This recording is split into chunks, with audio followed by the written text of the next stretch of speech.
T20 world cup 2024 માટે ટીમની જાહેરાત થયા બાદ આઈપીએલમાં 2 મેચ રમાઈ છે, જેમાં T20 વર્લ્ડ કપ રમવા જઈ રહેલા 7 ખેલાડીઓ મેદાન પર જોવા મળ્યા હતા. ચાલો જાણીએ કે ખેલાડીઓ એમના છેલ્લા મેચમાં કેવું પ્રદર્શન કર્યું હતું. લોકસભા ચૂંટણી પહેલા સૌરાષ્ટ્રના અલગ અલગ પંથકના રાજવીઓએ પ્રધાનમંત્રી મોદીને સમર્થન કર્યું છે. રાજવી માંધાતાસિંહે પ્રધાનમંત્રીને સમર્થન કરવા સાથે કહ્યું કે પ્રધાનમંત્રી મોદીના કારણે ભારતમાં સૂર્યોદય થયો છે, જેથી 2024ની ચૂંટણી સનાતન ધર્મ માટેની ચૂંટણી છે.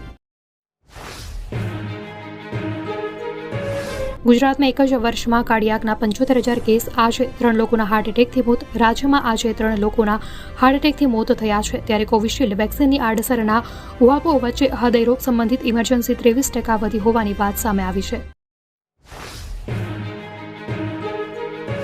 રાજકોટ બેઠકના ભાજપના ઉમેદવાર પરસોત્તમ રૂપાલાએ ક્ષત્રિય અને લેવા પટેલ અગ્રણીઓ સાથે બેઠક કરી છે.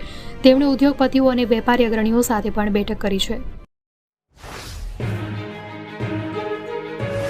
સીઈટી સ્કોલરશીપ પરીક્ષાનું પરિણામને લઈને એક મોટા સમાચાર સામે આવ્યા છે. સીઈટી સ્કોલરશીપ પરીક્ષાના પરિણામ ચૂંટણી પછી જાહેર થશે. માહિતી અનુસાર પરીક્ષાના પરિણામની સાથે સાથે મેરિટ લિસ્ટ પણ જાહેર કરવાનું હોય છે, જેથી હવે આ પ્રક્રિયા ચૂંટણી પછી જ શરૂ થાય એવી સ્થિતિ છે. ચૂંટણી પ્રચાર અર્થે ગુજરાતના 2 દિવસના પ્રવાસે આવેલા વડાપ્રધાન નરેન્દ્ર મોદી બનાસકાંઠા અને સાબરકાંઠામાં રેલી સંબોધ્યા બાદ ગુજરાત ભાજપના મુખ્ય કાર્યાલય કમલમ પહોંચ્યા હતા. કમલમમાં પીએમ મોદીની સાથે પ્રદેશ અધ્યક્ષ CR પાટીલ અને મુખ્યમંત્રી ભૂપેન્દ્રભાઈ પટેલ હાજર રહ્યા હતા.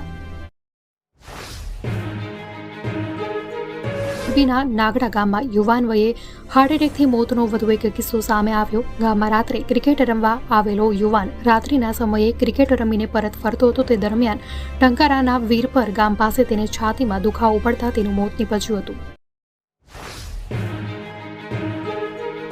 લોકસભા ચૂંટણી વચ્ચે દિલ્હીથી એક મોટી અપડેટ સામે આવી રહી છે. વાત જાણે એમ છે કે દિલ્હીના લેફ્ટનન્ટ ગવર્નરે દિલ્હી મહિલા આયોગના કર્મચારીઓ સામે મોટી કાર્યવાહી કરી છે. મોટી કાર્યવાહી કરતા દિલ્હીના LG વિનય સક્સેનાએ દિલ્હી મહિલા આયોગમાંથી 223 કર્મચારીઓને બરતરફ કરી દીધા.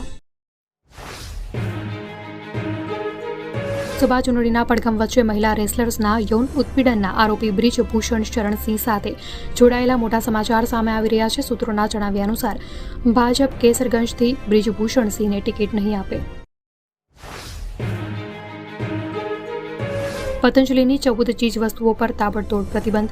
સુપ્રીમની ફટકાર બાદ મોટો નિર્ણય. યોગ ગુરુ બાબા રામદેવને એક મોટો ઝટકો લાગ્યો છે. સુપ્રીમની ફટકાર બાદ ઉત્તરાખંડ સરકારે તેમની દિવ્ય ફાર્મસીની 14 ચીજવસ્તુઓ પર પ્રતિબંધ મૂકી દીધો છે.